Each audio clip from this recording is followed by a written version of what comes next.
Atheism is, in a broad sense, the rejection of belief in the existence of deities. In a narrower sense, atheism is specifically the position that there are no deities. Most inclusively, atheism is the absence of belief that any deities exist. Atheism is contrasted with theism, which, in its most general form, is the belief that at least one deity exists. The term atheism originated from the Greek theta epsilon omicron sigma, meaning without God, used as a pejorative term applied to those thought to reject the gods worshipped by the larger society. With the spread of free thought, skeptical inquiry, and subsequent increase in criticism of religion, application of the term narrowed in scope. The first individuals to identify themselves using the word atheist lived in the 18th century during the Age of Enlightenment. The French Revolution,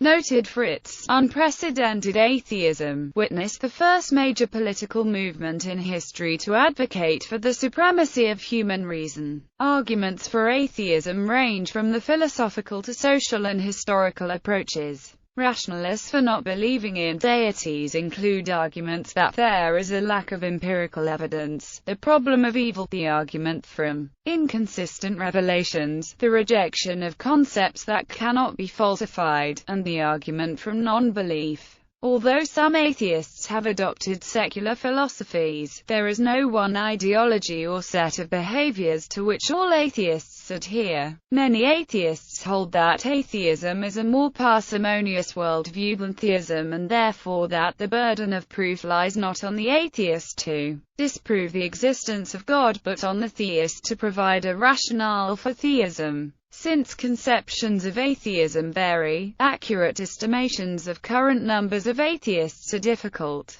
Several comprehensive global polls on the subject have been conducted by Gallup International. Their 2015 poll featured over 64,000 respondents and indicated that 11% were convinced atheists, whereas an earlier 2012 poll found that 13% of respondents were convinced atheists. An older survey by the BBC, in 2004, recorded atheists as comprising 8% of the world's population. Other older estimates have indicated that atheists comprised 2% of the world's population, while the irreligious add a further 12%. According to these polls, Europe and East Asia are the regions with the highest rates of atheism. In 2012, 47% of people in China reported that they were atheists. The figures for a 2010 Eurobarometer survey in the European Union reported that 20% of the EU population claimed not to believe in any sort of spirit,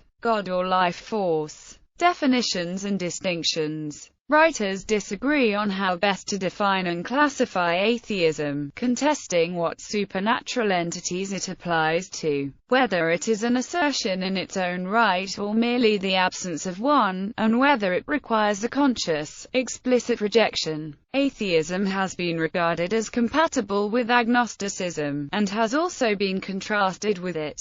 A variety of categories have been used to distinguish the different forms of atheism. Some of the ambiguity and controversy involved in defining atheism arises from difficulty in reaching a consensus for the definitions of words like deity and God. The plurality of wildly different conceptions of God and deities leads to differing ideas regarding atheism's applicability. The ancient Romans accused Christians of being atheists for not worshipping the pagan deities. Gradually, this view fell into disfavor as theism came to be understood as encompassing belief in any divinity. With respect to the range of phenomena being rejected, atheism may counter anything from the existence of a deity, to the existence of any spiritual, supernatural, or transcendental concepts, such as those of Buddhism, Hinduism, Jainism, and Taoism. Implicit versus explicit definitions of atheism also vary in the degree of consideration a person must put to the idea of gods to be considered an atheist. Atheism has sometimes been defined to include the simple absence of belief that any deities exist. This broad definition would include newborns and other people who have not been exposed to theistic ideas. As far back as 1772, Baron d'Holbach said that, all children are born atheists, they have no idea of God. Similarly, George H. Smith suggested that the man who is unacquainted with theism is an atheist because he does not believe in a God. This category would also include the child with the conceptual capacity to grasp the issues involved, but who is still unaware of those issues. The fact that this child does not believe in God qualifies him as an atheist. Smith coined the term implicit atheism to refer to the absence of theistic belief without a conscious rejection of it, and explicit atheism to refer to the more common definition of conscious disbelief. Ernest Nagel contradicts Smith's definition of atheism as merely absence of theism, acknowledging only explicit atheism as true atheism. Positive versus negative philosophers such as Anthony Flew and Michael Martin have contrasted positive atheism with negative atheism. Positive atheism is the explicit affirmation that gods do not exist. Negative atheism includes all other forms of non-theism. According to this categorization, anyone who is not a theist is either a negative or a positive atheist. The terms weak and strong are relatively recent, while the terms negative and positive atheism are of older origin, having been used in the philosophical literature and in Catholic apologetics. Under this demarcation of atheism, most agnostics qualify as negative atheists, while Martin, for example, asserts that agnosticism entails negative atheism. Many agnostics see their view as distinct from atheism, which they may consider no more justified than theism or requiring an equal conviction. The assertion of unattainability of knowledge for or against the existence of gods is sometimes seen as indication that atheism requires a leap of faith. Common atheist responses to this argument include that unproven religious propositions deserve as much disbelief as all other unproven propositions,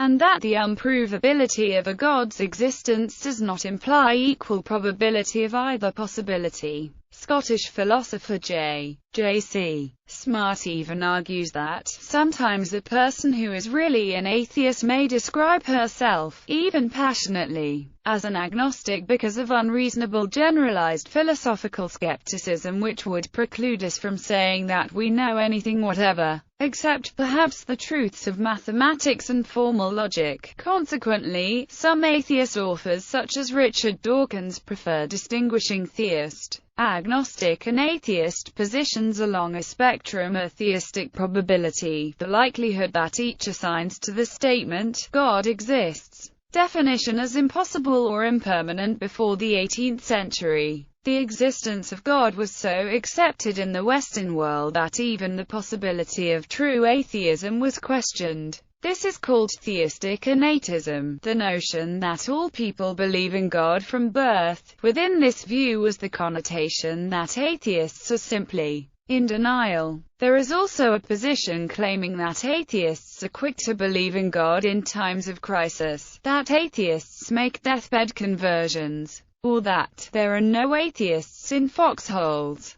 There have however been examples to the contrary, among them examples of literal atheists in foxholes. Some atheists have doubted the very need for the term atheism. In his book Letter to a Christian Nation, Sam Harris wrote, "In fact, atheism is a term that should not even exist. No one ever needs to identify himself as a non-astrologer or a non-alchemist. We do not have words for people who doubt that Elvis is still alive or that aliens have traversed the galaxy only to molest ranchers and their cattle. Atheism is nothing more than the noises reasonable people make in the presence of unjustified religious beliefs, concepts." The broadest demarcation of atheistic rationale is between practical and theoretical atheism. Practical atheism in practical or pragmatic atheism, also known as apatheism. Individuals live as if there are no gods and explain natural phenomena without reference to any deities. The existence of gods is not rejected, but may be designated unnecessary or useless. Gods neither provide purpose to life, nor influence everyday life. According to this view, a form of practical atheism with implications for the scientific community is methodological naturalism, the tacit adoption or assumption of philosophical naturalism within scientific method with or without fully accepting or believing it. Practical atheism can take various forms. Absence of religious motivation. Belief in gods does not motivate moral action, religious action, or any other form of action. Active exclusion of the problem of gods and religion from intellectual pursuit and practical action. Indifference, the absence of any interest in the problems of gods and religion, or unawareness of the concept of a deity. Theoretical atheism. Ontological arguments. Theoretical atheism explicitly posits arguments against the existence of gods, responding to common theistic arguments such as the argument from design or Pascal's wager.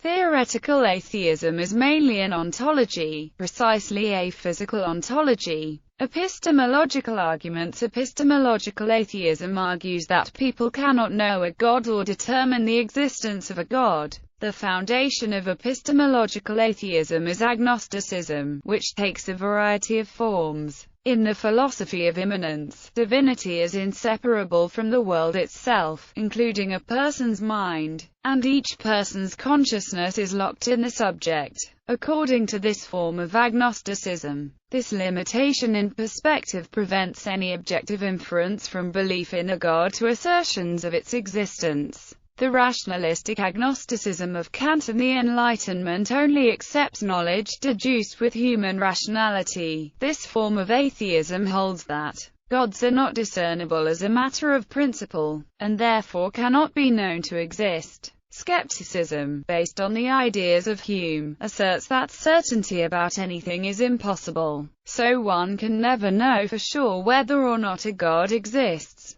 Hume, however, held that such unobservable metaphysical concepts should be rejected as sophistry and illusion. The allocation of agnosticism to atheism is disputed. It can also be regarded as an independent, basic worldview. Other arguments for atheism that can be classified as epistemological or ontological, including logical positivism and agnosticism, assert the meaninglessness or unintelligibility of basic terms such as God, and statements such as God is all-powerful. Theological non-cognitivism holds that the statement God exists does not express a proposition, but is nonsensical or cognitively meaningless. It has been argued both ways as to whether such individuals can be classified into some form of atheism or agnosticism. Philosophers A. J. Eyre and Theodore M. Strange reject both categories, stating that both camps accept God exists as a proposition. They instead place non-cognitivism in its own category. Metaphysical arguments. One author writes,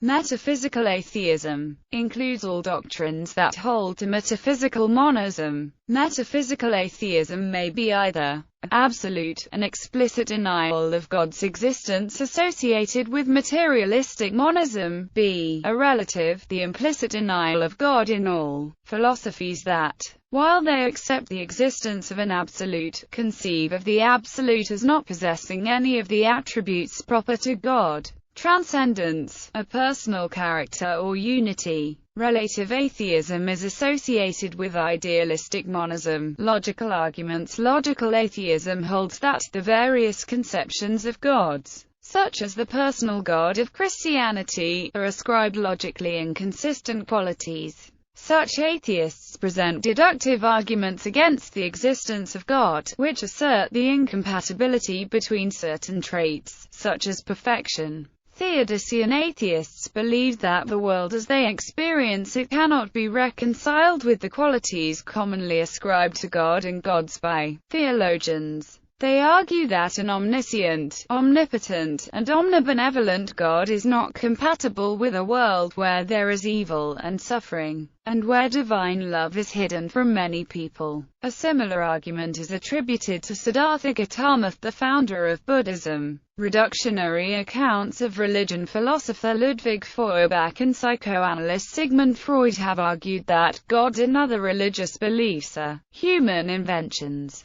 created to fulfill various psychological and emotional wants or needs. This is also a view of many Buddhists. Karl Marx and Friedrich Engels, influenced by the work of Feuerbach, argued that belief in God and religion are social functions, used by those in power to oppress the working class. According to Mikhail Bakunin, the idea of God implies the abdication of human reason and justice. It is the most decisive negation of human liberty, and necessarily ends in the enslavement of mankind. In theory and practice, he reversed Voltaire's famous aphorism that if God did not exist, it would be necessary to invent him, writing instead that, if God really existed, it would be necessary to abolish him. Atheism within religions. Atheism is acceptable within some religious and spiritual belief systems, including Hinduism, Jainism, Buddhism, Syntheism, Raelism, and neo-pagan movements such as Wicca. Astika schools in Hinduism hold atheism to be a valid path to moksha, but extremely difficult, for the atheist cannot expect any help from the divine on their journey. Jainism believes the universe is eternal and has no need for a creator deity. However, Tirthankaras are revered that can transcend space and time and have more power than the god Indra. Secular Buddhism does not advocate belief in gods. Early Buddhism was atheistic as Gautama Buddha's path involved no mention of gods. Later conceptions of Buddhism consider Buddha himself a god, suggest adherents can attain godhood, and revere bodhisattvas and eternal Buddha. Atheist philosophies. Axiological, or constructive, atheism rejects the existence of gods in favor of a higher absolute, such as humanity. This form of atheism favors humanity as the absolute source of ethics and values, and permits individuals to resolve moral problems without resorting to God. Marx and Freud used this argument to convey messages of liberation, full development, and unfettered happiness. One of the most common criticisms of atheism has been to the contrary, that denying the existence of a god leads to moral relativism, leaving one with no moral or ethical foundation, or renders life meaningless and miserable. Blaise Pascal argued this view in his Pensées. French philosopher Jean-Paul Sartre identified himself as a representative of an atheist existentialism, concerned less with denying the existence of God than with establishing that man needs to find himself again and to understand that nothing can save him from himself, not even a valid proof of the existence of God. Sartre said a corollary of his atheism was that, if God does not exist, there is at least one being in whom existence precedes essence, a being who exists before he can be defined by any concept, and this being is man. The practical consequence of this atheism was described by Sartre as meaning that there are no a priori rules or absolute values that can be invoked to govern human conduct, and that humans are condemned to invent these for themselves, making man absolutely responsible for everything he does.